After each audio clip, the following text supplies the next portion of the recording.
बिस्मिल्लाहिर्रहमानिर्रहीम। अस्सलामु अलैकुम वरहमतुल्लाहि वबरकातुह। मेरा नाम मोहम्मद मुबीन कासिर है और आप मेरा यूट्यूब चैनल कासिर टीवी या मेरा फेसबुक पेज मोहम्मद मुबीन कासिर देख रहे हैं। आज हम बात करेंगे बोल चाल में कुफ्रिया कलिमात के हवाले से।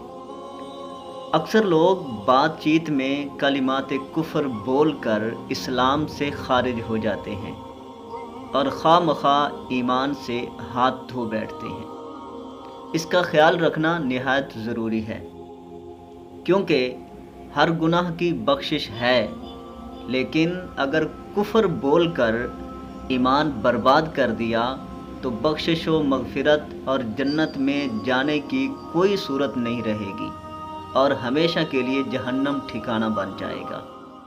कलिमात कुफ्र कितने हैं और किस किस बात पे कुफ्र लाजिम आता है, इसकी तफसील दुश्वार है, लेकिन मैं चंद हिदायत अर्ज़ करता हूँ।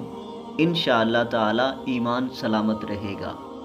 नंबर 1, आप बाअदब हो जाइए। अल्लाह तबारक व तआला, अंबिया कराम, फरिश्ते, खाना काबा, मसाजिद, कुरान करीम, दीनी किताबें, बुजुर्गान दीन, उलमाए किराम, वालिदैन, इन सब का अदब, ताज़ीम और मोहब्बत दिल में बिठा लीजिए। बाअदब इंसान का दिल खरे खोटे को परखने का तराजू होता है और ना खुद उसके मुंह से कोई गलत बात निकलती है, और अगर कोई गलत बात करे भी तो उसे नागवार गुजरती है।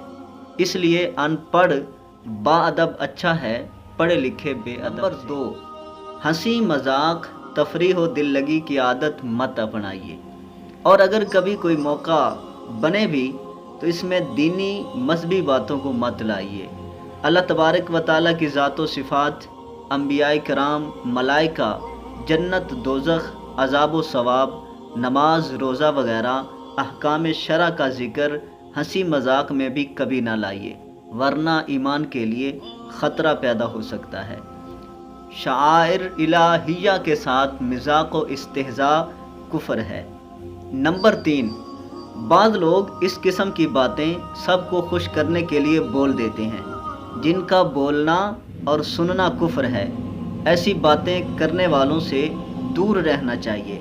मसलन वैद और कुरान में कोई फ़र्क नहीं है, मस्जिद और मंदिर दोनों खुदा के घर हैं या दोनों जगह खुदा मिलता है। नमाज पढ़ना बेकार आदमियों का काम है। रोज़ा वो रखे जिसको खाना ना मिले।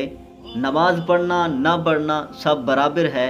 हमने बहुत पढ़ ली, कुछ नहीं होता। ये सब कालिमात खालिसतन कुफ्र हैं और गैर इस्लामी काफरों की बोलियां हैं, जिनको बोलने से आदमी काफिर और इस्लाम से खारिज हो जाता है। नंबर 4, मुसलमानों में जो नए नए फ़िरक़े राइज हो रहे हैं, इनसे दूर रहना चाहिए।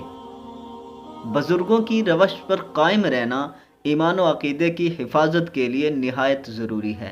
अल्लाह तबारक व तआला हमारा हामी व नासिर हो और अल्लाह तबारक व तआला हमें अमल की तौफ़ीक नसीब फरमाए।